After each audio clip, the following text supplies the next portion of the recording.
Assalamualaikum warahmatullahi wabarakatuh.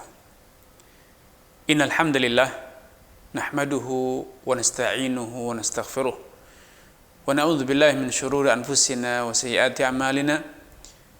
May yahdihillahu fala mudilla lahu wa may yudlil fala hadiya lahu. Asyhadu an la ilaha illallah wahdahu la syarika lah wa asyhadu anna Muhammadan abduhu wa rasuluhu amma ba'd.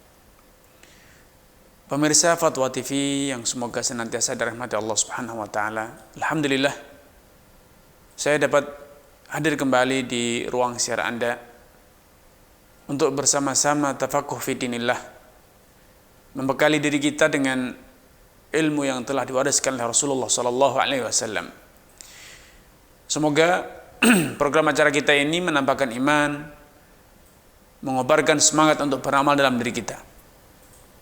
Tidak luput salawat serta salam untuk senantiasa kita aturkan kepada Nabi kita Nabi Muhammad sallallahu alaihi wasallam, kepada keluarga dan juga sahabat-sahabatnya yang telah membuktikan kesungguhan niat perjuangan yang tanpa batas demi tegaknya dinul Islam. Semoga Allah Subhanahu wa taala berkenan menyatukan kita dengan sahabat-sahabat Rasulullah SAW kelak di dalam jannahnya. Amin ya rabbal alamin. Pemirsa Fatwa TV dimanapun Anda berada, masih bersama Matnul Ghayah fil Ikhtisar, buah karya Syekh Al-Imam Abu Syuja' rahimahullah ta'ala. Kali ini kita sampai pada pernyataan beliau, walahuma an yashtarita al-khiyara ila 3 ayyam. Dua orang yang menjalin transaksi, mengadakan ikatan jual beli atau yang semisal sewa menyewa atau akad lainnya, akad komersial lainnya, keduanya memiliki hak kewenangan untuk membuat satu klausul persyaratan bahwa ia memiliki hak untuk membatalkan persyaratannya, klausul persyaratannya, ia memiliki hak untuk membatalkan transaksi dalam tempo yang disepakati.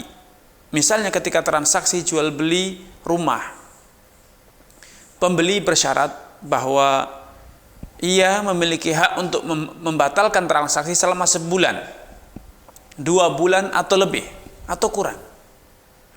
Bila keduanya sepakat atau pihak kedua menerima persyaratan ini, maka adanya kesepakatan, adanya persyaratan yang kemudian disepakati oleh pihak kedua, baik penjual ataupun pembeli, maka kesepakatan ini bersifat mengikat final. Kalau terjadi transaksi dengan kesepakatan tersebut, maka keduanya wajib berkomitmen, wajib memenuhi dan mengindahkan syarat tersebut. Hal ini berdasarkan firman Allah Subhanahu wa taala, ya ayyuhalladzina amanu aufu bil uqud. Ayat pertama dalam surat Al-Maidah, wahai orang yang beriman, aufu bil uqud, penuhilah setiap akad yang telah terjalin di antara kalian.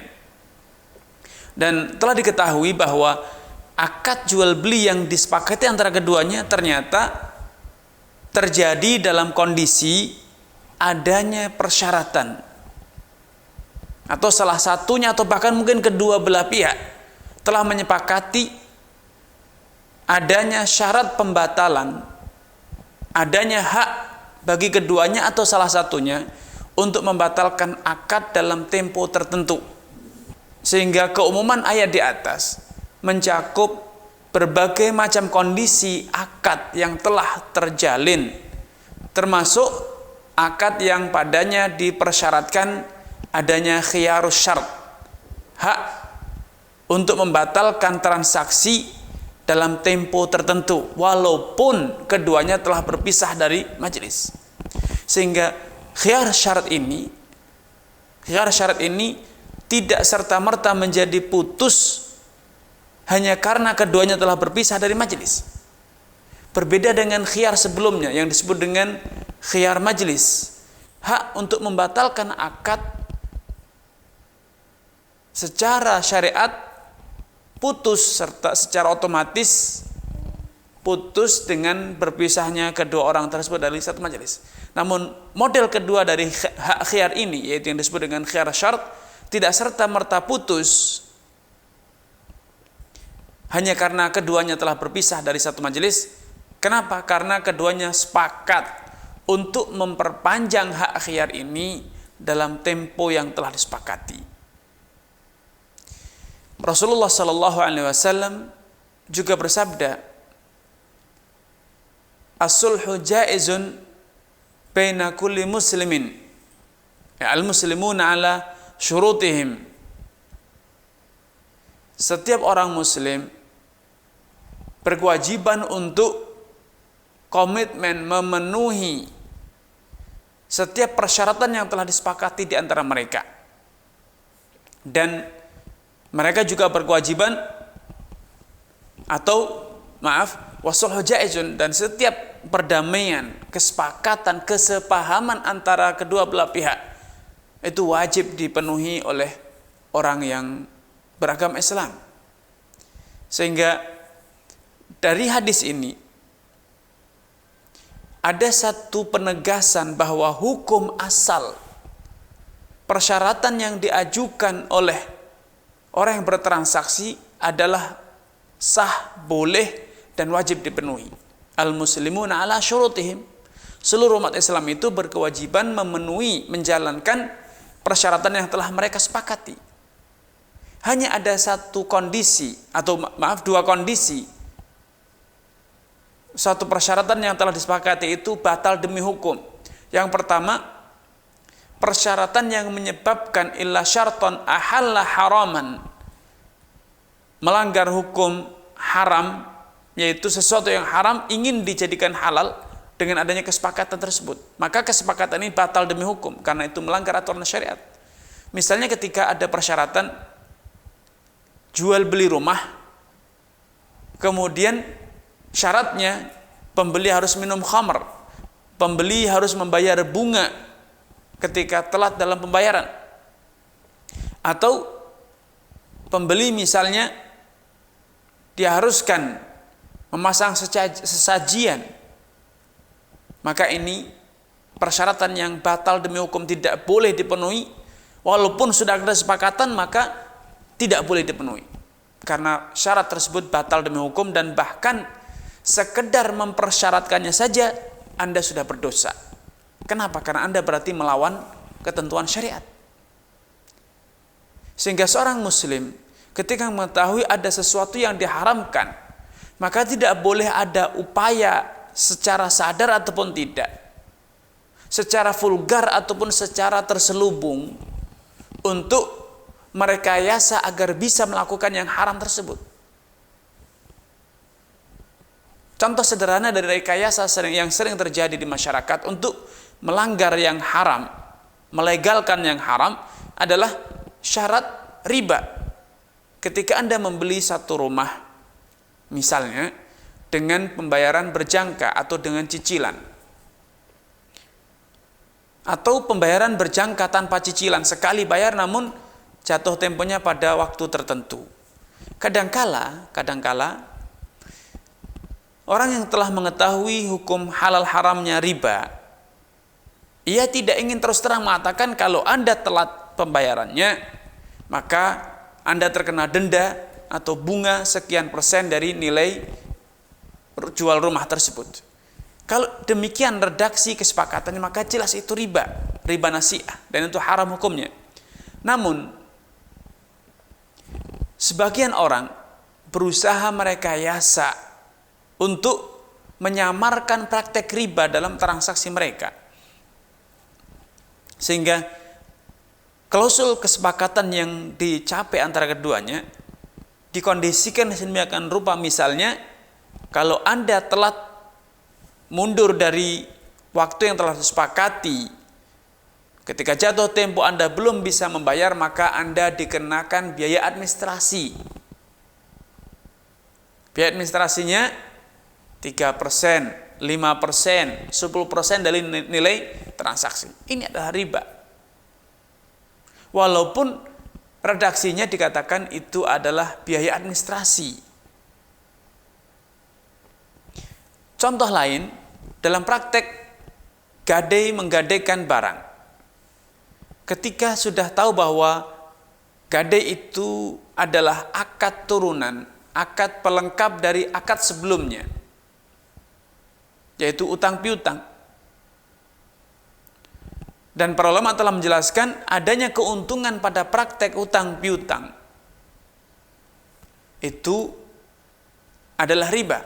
Kullu qardun jara nafar fa riba. Setiap piutang yang mendatangkan keuntungan maka riba. Akhirnya sebagian orang membuat satu klausul, satu kesepakatan bahwa tidak ada bunga, namun pihak yang berhutang dan penggadai berkewajiban membayar biaya administrasi senilai 1% dari nominal piutang yang dia ambil, yang dia dapatkan. Ini persyaratan yang jelas-jelas arahnya yaitu rekayasa, kamuflase, pengkondisian praktek riba, penyamaran praktek riba. Sehingga adanya persyaratan yang semacam ini termasuk persyaratan yang batal demi hukum karena tendensinya jelas yaitu ingin melanggar sesuatu yang haram. Rekayasa hukum haram agar bisa halal, agar bisa dijalankan. Ini adalah sebuah kamuflase terselubung, dan kamuflase terselubung semacam ini tidak ada gunanya, tidak akan menjadikan yang haram menjadi halal, tidak akan merubah yang haram menjadi halal, bahkan yang terjadi yang haram semakin berlipat ganda dosanya. Karena pada praktek kamuflase seperti ini ada budaya buruk yang dilakukan orang Yahudi, yaitu berusaha upaya sadar untuk menipu, mengelabui Allah. Yukhadi'unallaha wa huwa khadi'um. Mereka berusaha menipu Allah, bersandiwara di hadapan Allah, padahal Allah pasti akan membalas tipu daya mereka. Sehingga kembali pada tema kita, ketika suatu transaksi dijalin dengan adanya kesepakatan, ada klausul persyaratan untuk memperpanjang masa khiyar, hak pembatalan akad dalam tempo tertentu, maka hukum asalnya halal selama penundaan tersebut tidak menyebabkan terjadinya praktek riba atau terjadinya praktek-praktek yang haram selain riba. Contoh persyaratan khiyarus syarat. Khiyar, adanya hak khiyar syarat yang menyebabkan terjadinya praktek riba, yaitu ketika Anda bertransaksi falas, jual beli mata uang.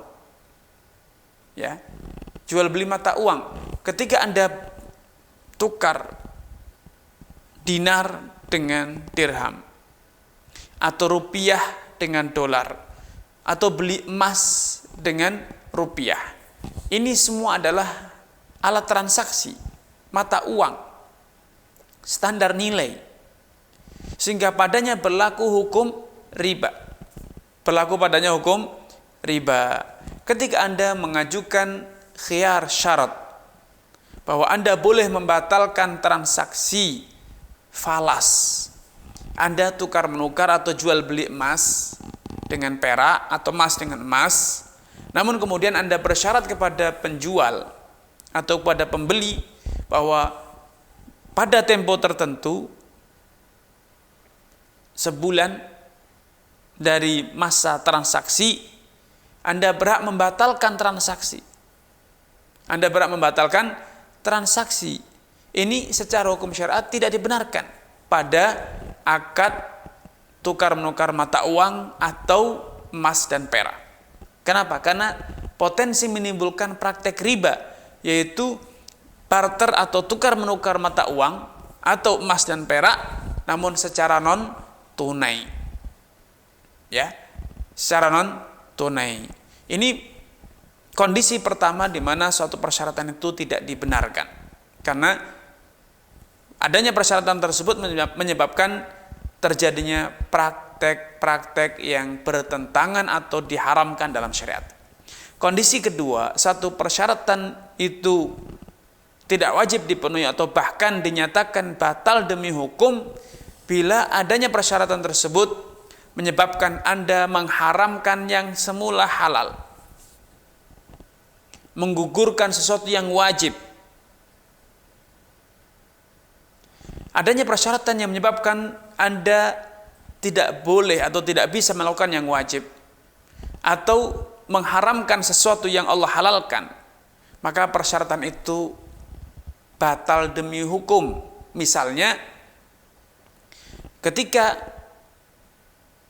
Anda menjual beli rumah atau kendaraan atau perusahaan atau yang lainnya, kemudian penjual bersyarat kepada Anda sebagai pembeli, saya akan jual rumah ini kepada Anda dengan syarat Anda tidak boleh menggauli istrimu selama 1 tahun penuh misalnya.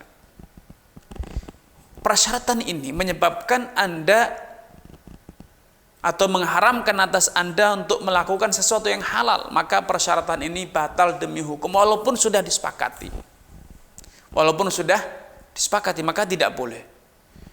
Dalam pernikahan, seorang yang ingin menikah dengan istri kedua, ketika istri kedua bersyarat, saya mau dinikahi dengan syarat Anda menceraikan istri pertamamu, atau tidak menafkahi istrimu, atau tidak menggauli istrimu, maka persyaratan ini yang menyebabkan salah satu pihak terhalang dari melakukan sesuatu yang halal, bahkan sesuatu yang wajib atas dirinya,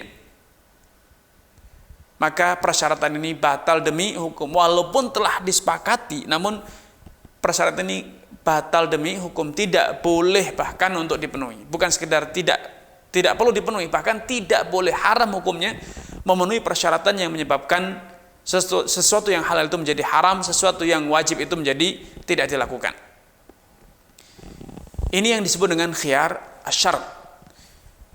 Adanya khiyar syarat ini yaitu memanjangkan masa khiyar, hak pilih antara melanjutkan transaksi atau membatalkan transaksi dalam tempo yang disepakati. Ini secara prinsip disepakati oleh para ulama. Boleh dalam transaksi Anda mengajukan persyaratan semacam ini, baik persyaratan itu untuk diri Anda sendiri yang bertransaksi, menjual atau membeli, atau Anda persyaratkan untuk orang lain. Misalnya Anda katakan, saya mensyaratkan atau saya membeli kendaraan Anda dengan nilai 100 juta rupiah dengan syarat selama 3 hari, dan selama 3 hari dengan hak khiyar syarat selama 3 hari, dan kewenangan untuk membatalkan ini saya berikan kepada ayah saya. Kalau selama 3 hari ayah tidak membatalkan transaksi ini, maka berarti transaksinya kita lanjutkan. Tapi ketika ayah saya selama 3 hari mengatakan atau memerintahkan atau menentukan pilihan, akadnya batal, tidak dilanjutkan, maka saya akan batalkan. Sehingga mengajukan persyaratan untuk diri sendiri atau orang lain secara hukum syariat boleh, karena ini tercakup keumuman al-muslimuna ala syurutihim. Seluruh kaum muslimin itu berkewajiban memenuhi persyaratan yang telah disepakati. Kemudian di antara hal yang perlu diluruskan atau dijelaskan lebih lanjut dalam masalah mempersyaratkan khiyarus syarat, mengajukan klausul adanya memperpanjang berlakunya khiyar sampai batas waktu tertentu. Secara prinsip dasar tadi dikatakan itu boleh dan wajib dipenuhi bila telah disepakati. Namun berapa lamakah maksimal seorang penjual atau seorang pembeli boleh mengajukan persyaratan? Sebagian ulama, dan ini yang diajarkan dalam mazhab Syafi'i, khiyar syarat tidak boleh lebih dari 3 hari. Khiyar syarat maksimal 3 hari, apapun barang yang diperdagangkan, barang yang diperjualbelikan, maka maksimal penjual ataupun pembeli hanya bisa mensyaratkan khiyar syarat selama 3 hari. Selebihnya maka tidak sah. Tidak boleh Anda mensyaratkan lebih dari 3 hari. Hal ini, pendapat ini berdasarkan satu riwayat yang menjelaskan bahwa Habban ibnu Munkith atau Munkith ibnu Habban, terjadi perselisihan tentang nama sahabat ini. Beliau adalah dulu seorang saudagar, seorang pedagang. Namun suatu hari beliau mengalami luka di kepalanya sampai terbuka selaput otaknya, sampai nampak selaput otaknya, sehingga beliau mengalami gangguan mental, menyebabkan lisannya cedal dan kemampuan berpikirnya menjadi turun, mengalami cacat, ya, gangguan mental. Namun demikian, karena beliau telah sekian lama bertahun-tahun berprofesi sebagai penjual dan pedagang, maka beliau tidak tahan diri untuk tidak berdagang. Namun karena kemampuan nalarnya berkurang, kemampuan berpikirnya menurun, beliau seringkali tertipu, beliau seringkali mengalami kerugian besar. Maka putranya datang kepada Nabi sallallahu alaihi wasallam mengadukan perihal ayahnya ini, ingin agar Nabi sallallahu alaihi wasallam memberikan instruksi kepada Habban ibnu Munkith agar tidak lagi bertransaksi, tidak lagi berdagang. Namun ketika Habban ibnu Munkith dipanggil oleh Nabi sallallahu alaihi wasallam, beliau berkata, "Ya Rasulullah, inni la asbiru anil bai'." Ya Rasulullah, aku tidak bisa menahan diri dari berdagang. Karena dagang itu telah menyatu dengan diriku, sehingga aku tidak bisa menahan diri, tidak kuasa untuk tidak berdagang. Maka kemudian Nabi SAW tidak ingin memperuncing masalah ini. Beliau memberikan solusi yang menyelesaikan masalah dari akarnya. Beliau berkata kepada Habban bin Munkith, "Idza baya'ta fakulla khilabah. Thumma laka fi kulli mabta'tahu al-khiyar ila thalathati ayyam," katanya. "Wahai Habban, kalau memang kau tidak bisa meninggalkan perniagaan, maka setiap kali engkau bertransaksi, ajukan persyaratan kepada partnermu. La khilabah, tidak boleh ada tipu muslihat, tidak boleh ada tipu daya, tipu menipu, harus transparan, jujur. Thumma laka fi kulli mabta'tahu." Kemudian kata Nabi, engkau punya hak pada setiap barang yang engkau beli, engkau punya hak untuk membatalkan transaksimu selama 3 hari. Dalam hadis ini Nabi memberikan kewenangan kepada Habban ibnu Munkith untuk menentukan, untuk menggunakan hak khiyar, yaitu bukan khiyar majelis tetapi khiyar syarat selama 3 hari. Al-Imam Syafi'i, beliau berdasarkan hadis ini kemudian berfatwa bahwa khiyar syarat itu maksimal hanya 3 hari, karena itu yang ada dalilnya. Tidak pernah ada dalil lain yang membolehkan adanya pengajuan syarat khiyar atau yang disebut khiyar syarat lebih dari 3 hari, apapun barang yang dijual belikan. Namun perlu difahami bahwa hadis di atas, "Tsumma laka fi kulli mabta'tahu khiyarun ila thalathati ayyam." Kemudian pada setiap barang yang engkau beli, engkau punya hak khiyar untuk menentukan pilihan, melanjutkan atau membatalkan transaksi selama 3 hari. Hadis ini secara tinjauan ilmu usul fikih tidak bisa dijadikan dalil untuk menjadi pembatas, untuk menjadi batasan maksimal hak khiyar. Karena hadis ini bersifat waqi'atul a'yan, kasuistis. Kasus ini atau hadis ini berkaitan dengan kasusnya Habban bin Munkith. Sedangkan redaksi hadis ataupun dalil yang bersifat kasuistis tidak bisa dijadikan dalil untuk membuat satu kaidah, satu ketentuan yang bersifat general, bersifat umum. Sedangkan hadis yang membolehkan adanya persyaratan, al-muslimuna ala syurutihim, setiap muslim itu berkewajiban memenuhi persyaratan yang telah disepakati. Hadis ini bersifat umum, baik berkaitan dengan khiyarus syarat ataupun khiyar yang lainnya, 3 hari atau lebih atau kurang. Maka berdasarkan keumuman hadis ini, maka setiap persyaratan yang telah disepakati, termasuk khiyar syarat, khiyar untuk menentukan pilihan melanjutkan atau membatalkan transaksi, itu hukum asalnya adalah boleh 3 hari atau lebih atau kurang.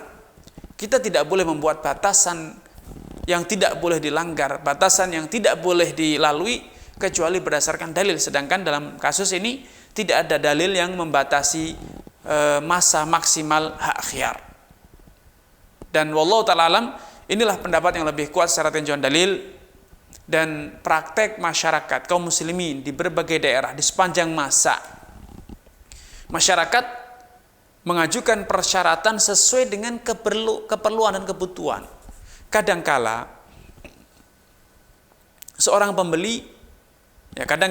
pembeli butuh waktu yang cukup lama, relatif lama, untuk menguji barang yang dia beli, apakah sesuai dengan yang dia inginkan atau tidak, untuk membuktikan apakah barang yang dia beli sesuai dengan deskripsi yang disampaikan oleh penjual atau tidak.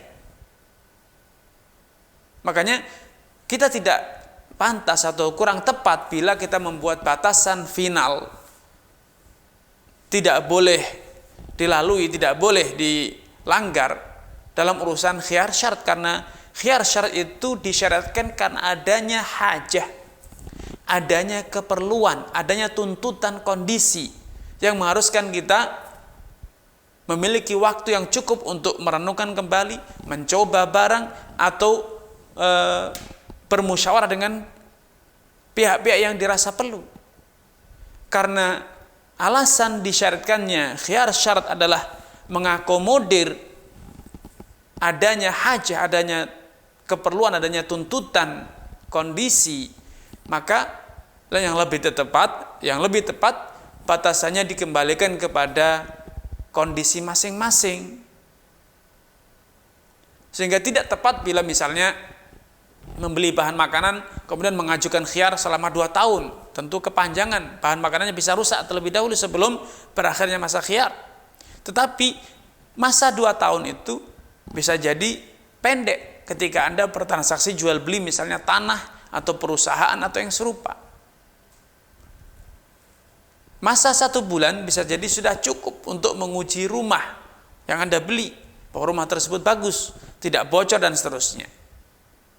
Sehingga wallahu ta'ala pendapat yang lebih kuat, Anda boleh mengajukan khiyar syarat sesuai dengan kebutuhan yang ada pada diri Anda, sesuai dengan kondisi barang yang Anda beli. Ini yang bisa kami sampaikan pada kesempatan kali ini. Kurang dan lebihnya mohon maaf. Billahi taufiq wal hidayah.